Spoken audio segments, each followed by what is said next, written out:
श्री स्वामी समर्थ मंडळी, तर आपल्याकडे लक्ष्मी पूजनला फार असं अनन्यसाधारण महत्त्व आहे। तर या दिवशीची आपण जी पूजा मांडणार आहोत त्याची जर तयारी आपण अशी अगोदर करून ठेवली तर आपल्याला एकदा बसले की आपण अगदी छान देवीच्या स्मरणात ही पूजा मांडू शकतो। नंतर आपल्याला सारखं उठावं लागत नाही। तर यासाठी लागणारं पंचामृत असेल, अभिषेक घालण्यासाठीचं पाणी असेल ते सुद्धा घेऊन बसायचं आहे आणि मूर्तींना पुसण्यासाठीचं कापड सुद्धा स्वच्छ असं घेऊन बसायचं आहे आणि जे फुलं नारळ असतील ते घ्यायचं आहे। त्याच सोबत स्वच्छ पाणी घ्यायचं आहे आणि जी भांडी आपण वापरणार आहोत, तांब्याचा कलश असतील अभिषेक घालण्यासाठी किंवा समया असतील त्या अगोदरच आपल्याला घासून स्वच्छ ठेवायच्या आहेत आणि समयामध्ये तेल घालून ठेवायचं आहे। आपण ज्या पंत्या वगैरे लावणार आहे त्यामध्ये पण तेल वाती घालून ठेवायचं आहे।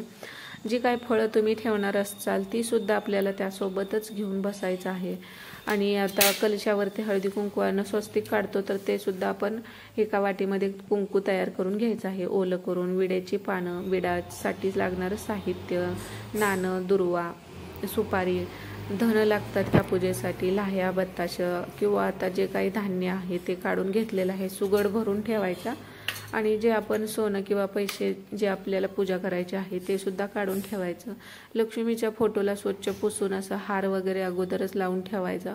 नंतर मग लागणारं कापूर असेल, तांदूळ असतील, हळदी कुंकू, माचीस, घंटी हे काय आणि देवीची जी आपली लक्ष्मीची मूर्ती आणि गणपती बाप्पाची मूर्ती आपण पूजेमध्ये मांडत असतो ते, तर हे सगळं साहित्य तुम्हाला घेऊन अगोदरच तयारी करून ठेवली तर मग तुम्हाला जास्त वेळ सारखं म्हणजे पूजा करण्यासाठी जास्त वेळ द्यावा लागत नाही। अगदी सोपी आणि सरळ पूजा आपली होते आणि लागणारा पाट असेल, चौरंग असेल, त्याचसोबत या दिवशी केरसुणीला फार महत्त्व असतं।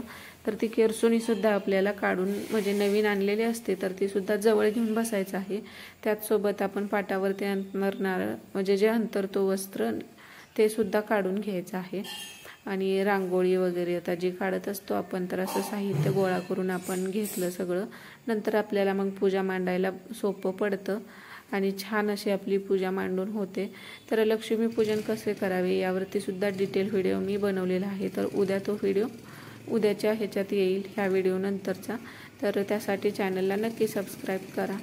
तर अगदी साधी सरळ पूजा कशी मांडायची ते पाहणार आहोत आणि तुम्हाला एवढं साहित्य गोळा करायचं जमत नसेल तर लक्ष्मी नारायणचा पुडा येतो तो पण जास्त महाग नसतो, तो आणा। त्यामध्ये लाह्या, बत्ताशा, धन म्हणजे जे काही पूजेचं साहित्य असतं तर ते सगळं एकत्र असतं। मग आपल्या घरचा जो फराळ असेल, मिठाया तुम्ही जे काही ठेवणार असाल ते सगळं असं आपल्याला काढून घ्यायचं आहे आणि जिथं पूजा मांडणार आहे ती जागा सुद्धा स्वच्छ करायची, गोमूत्र वगैरे शिंपडून ठेवायचं आणि थोडीशी रांगोळी काढायची पाटाखाली आणि मग आपल्याला पूजेला सुरुवात करायची असते। तर छान अशी आपली ही लक्ष्मी पूजनची पूजा कशी मांडावी अगदी साधी सरळ घरातील जे काही आपलं जेमतेम साहित्य असतं त्यामध्ये पाहणार आहोत। तर ह्या व्हिडिओमध्ये आपण लक्ष्मी पूजनची माहिती किंवा त्याबद्दलची थोडीशी जी काही कथा असेल किंवा थोडंफार मला काही जे माहिती आहे मी तुमच्यासोबत शेअर करते।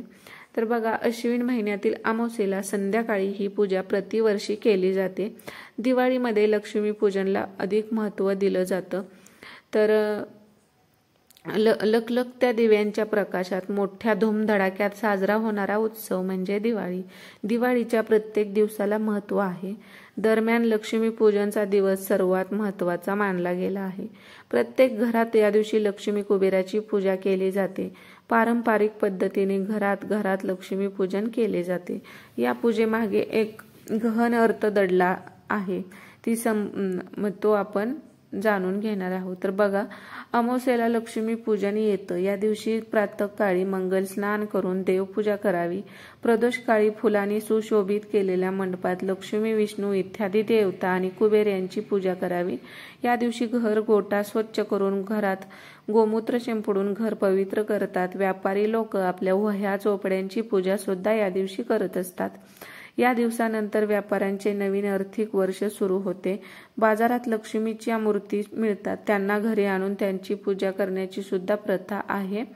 लक्ष्मीपूजनाच्या दिवशी विष्णूने लक्ष्मीसह सर्व देवांना बळीच्या कारागृहातून मुक्त केले आणि त्यानंतर ते सर्व देव क्षीरसागरात जाऊन झोपले, अशी कथा आहे. त्या प्रित्यर्थ प्रत्येकाने त्यांच्या स्वतःच्या घरी सर्व सुखोपभोगांची उत्तम व्यवस्था करावी आणि सर्वत्र दिवे लावावे असे सांगितले जाते. याच दिवशी प्रभू रामचंद्र सीतामाईला घेऊन अयोध्यात आले होते.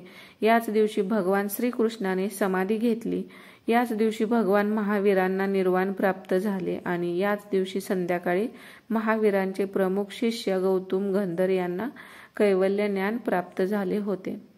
तर अश्विन वैद्य अमावस्या म्हणजेच लक्ष्मीपूजनचा दिवस. दिवाळीत लक्ष्मीपूजनाच्या दिवशी सूर्य आपल्या दुसऱ्या चरणात प्रवेश करतो. अमावस्या असूनही या दिवसाला अतिशय शुभ मानले जाते. हे विशेष आहे. घरामध्ये सुख शांती, धनाची देवी महालक्ष्मीचा आशीर्वाद कायम राहावा यासाठी लक्ष्मीपूजन केले जाते. लक्ष्मी ही फार चंचल असते असा समज आहे. त्यामुळे शक्यतो हिंदू शास्त्राप्रमाणे लक्ष्मीपूजन हे लक्ष्मी स्थिर राहावी म्हणून ज्योतिषशास्त्रानुसार स्थिर लग्न मुहूर्तावर करतात. लक्ष्मी पूजनाच्या दिवशी अलक्ष्मीला बाहेरचा रस्ता दाखवला जातो. अलक्ष्मी ही अशुभाची, दुर्भाग्याची, अपयशाची देवता मानतात. पद्मपुराणात अलक्ष्मीच्या जन्माची कथा वर्णन करण्यात आली आहे. अलक्ष्मीचे वाहन गाढव तर हातात झाडू हे आयुध होते. ती अलक्ष्मी घरात येऊ नये म्हणून लक्ष्मी पूजनाच्या दिवशी झाडूची पूजा करण्याची प्रथा पडली आहे. मध्यरात्रीनंतर सूप आणि दिमडी वाजवून अलक्ष्मीला हाकलून देण्याची प्रथा सुद्धा आहे.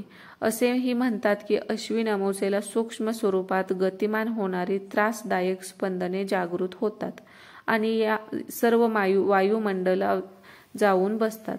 त्यांना बाहेर काढण्यासाठी घरात केर कचरा काढला जातो की जेणेकरून वायुमंडळात गतिमान असणारे त्रासदायक घटक बाहेर फेकली जातील. घराचे पावित्र्य टिकून राहावे म्हणून अश्विन अमावस्येच्या रात्री अलक्ष्मी निसारण म्हणजेच रात्री 12 वाजता घरात केर काढतात. अजून एक महत्वाची गोष्ट लक्ष्मी पूजनच्या दिवशी केली जाते ती म्हणजे नव्या झाडूची खरेदी. झाडूला साक्षात लक्ष्मी मानून तिच्यावर पाणी शिंपडून तिला सवाष्ण लक्ष्मी मानून तिची हळदी कुंकू वाहून मनोभावे पूजा करतात आणि नंतरच घरात वापरण्यास तिचा आपण सुरुवात करत असतो. म्हणजे आपला नवीन झाडू किंवा किरसुनी जी काही असते ती लक्ष्मी पूजनच्या वेळी आणली जाते. शक्यतो जो फळाचा झाडू असतो त्याला महत्व आहे. छोटा मोठा का होईना पण तो आणावा लागतो. पण असा प्रत्येकाला प्रश्न पडतो की तो झाडू तर तो आपण घरामध्ये वापरत नाही. मग असे भरपूर झाडू साठून राहतात आणि त्या झाडूचं मग काय करायचं. तर असे झाडू साठले असतील तर तुम्ही ते मंदिरात देऊ शकता जिथं की झाडण्यासाठी सुद्धा त्याचा वापर होतो. जर तुमच्याकडे आता म्हणजे आपण सगळा तो उभा झाडू असतो लांबडा झाडू तो वापरतो पण त्याचा छोट्या झाडूचा यूज होत नाही. त्यामुळे मग तुम्ही देवघर स्वच्छ करण्यासाठी सुद्धा फळाचा छोटा झाडू किंवा किरसुनी मिळते ती आणू शकता. ते नाही जमलं तरी मग आहे असा मोठी किरसुनी आणा आणि ती मंदिरात तुम्ही नंतर दिली तरी चालू शकते. कारण बऱ्याच वेळा मग अशा भरपूर किरसुनी साठून राहतात तर त्याचं काय करायचं हा प्रश्न पडतो. तर विधिवत पद्धतीने लक्ष्मी पूजन कसे करावे अगदी सहज सोपी पद्धत मी तुमच्यासोबत शेअर करणार आहे. तर नेक्स्ट व्हिडिओसाठी चॅनलला नक्की सबस्क्राईब करा. श्री स्वामी.